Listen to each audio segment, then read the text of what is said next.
Trading the Ninja 650 for a Ninja H2.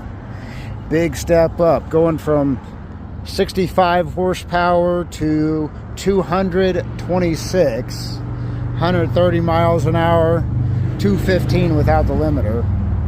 So a big jump here, going from a 160 rear tire to 190. Boy, it's going to be expensive to replace. But it's still got saddlebags, cruise control, heated grips, all modern electronics. And here is the thing about the H2 that everybody loves is, bam, only supercharged motorcycle ever made. And it's got a couple bells and whistles. It's got the tank grips, Yoshimura carbon fiber exhaust, single-sided swing arm,